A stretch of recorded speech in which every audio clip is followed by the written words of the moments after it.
I'm trying to force and muscle my way through Jiu-Jitsu. I do think that you're overthinking Jiu-Jitsu versus just doing. It's a simple system that I normally have like 2 or 3 options on each step. Guys, today I have a very interesting question here from this user called Jeff, and he's a brown belt in Jiu-Jitsu. And his question is, I have difficulty thinking beyond one move at a time. I struggle to see the submission chains and work too hard to make something happen, rather than when something like a sweep, transition, or submission opportunity presents itself. So basically, I'm trying to force and muscle my way through Jiu-Jitsu, rather than using Jiu-Jitsu itself as Helio made famous. So how do I get beyond this and find Jiu-Jitsu as it was intended? So Jeff, first thing I'm gonna say here is that I do think there is a little chance here that you're kind of overthinking Jiu-Jitsu, and there is a chance that you're thinking too much on what you should be doing versus just doing. Most of my favorite sequence in Jiu-Jitsu, the way my brain works is like, I normally try to set up a game plan. So for example, my game plan is basically, I'm gonna pull half guard, a simple way to explain it. I'm gonna pull half guard, and I'm gonna sweep. And when I sweep, I'm already in the over-under pass, which is my favorite guard passing. Then when I pass my opponent's guard, I'm in side control. And from there, I'm gonna try to do the scarf choke, the one I use the lapel, or I'm gonna try to get the mount. So can you see like how it's a very simple system? Like I'm gonna pull half guard, I'm gonna try to sweep either the single leg half guard or the deep half guard. And from there, I'm gonna go to the over-under pass. And then from the over-under pass, I'm gonna go to the side control, I'm gonna try to get a scarf choke, or I'm gonna try to get the mount. So it's a simple system that I normally have like 2 or 3 options on each step.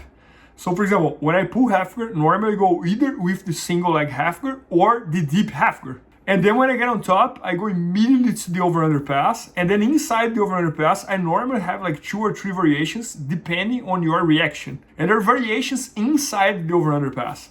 And then when I get the side control, I also have 2 or 3 variations, which is like the scarf choke, or I try to get the mounts, or I try to go to north-south with armbar and kimura. So I think there is a chance that you are trying to have like just one option on each scenario, and then your opponent stops your option, and then you try to muscle through him, and you try to force that one option that you have. I always try to imagine Jiu-Jitsu almost like a crucifix. So for example, let's imagine I'm trying to sweep you.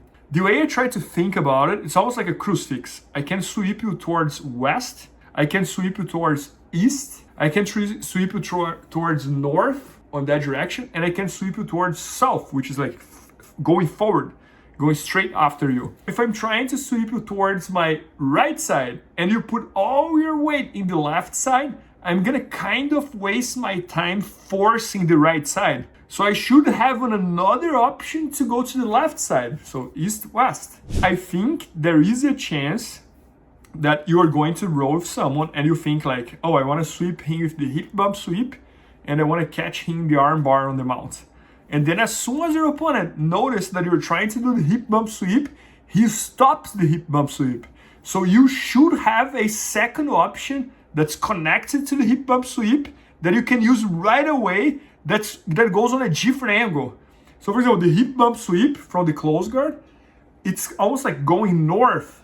So if I'm going north and you put your weight all south, I'm either gonna try to go south or east or west. Doesn't make sense?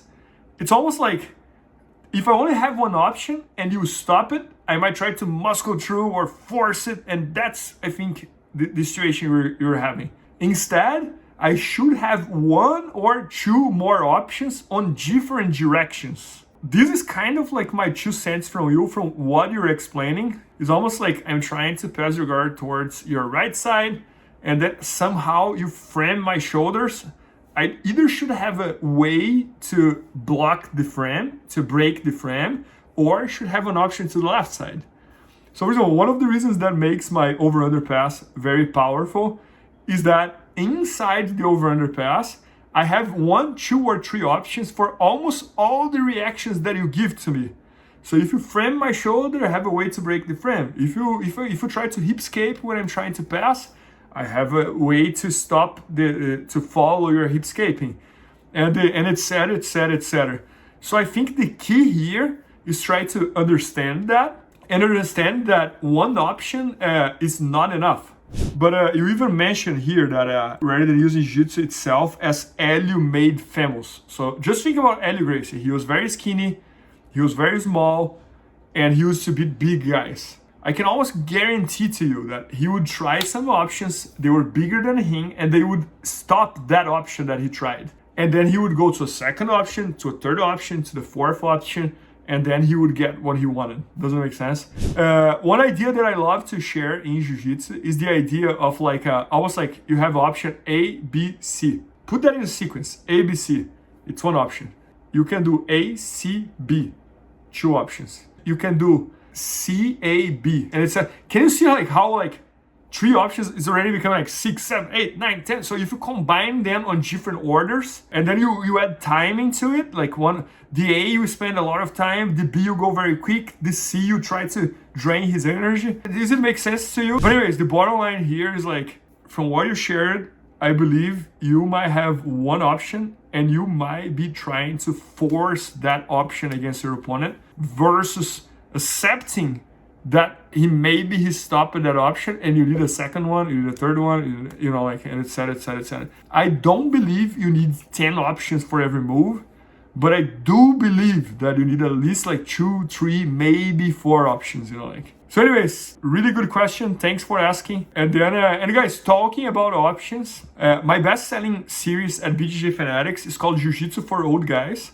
So if you're in the Masters Division in Jiu-Jitsu, it's like over 30 years old. Make sure to check it out. Go to bjjfanatics.com, type my name on it. You're gonna see a bunch of like Jiu-Jitsu for old guys, and I have all type of subjects over there. I have like Jiu-Jitsu for old guys over under, guard retention, escapes, position escapes, submission escapes, etc, etc, etc. I think you guys will really enjoy that, and so make sure to check that out at bjjfanatics.com. And hope you guys enjoyed this video, and I hope to see you all in the next video. Os.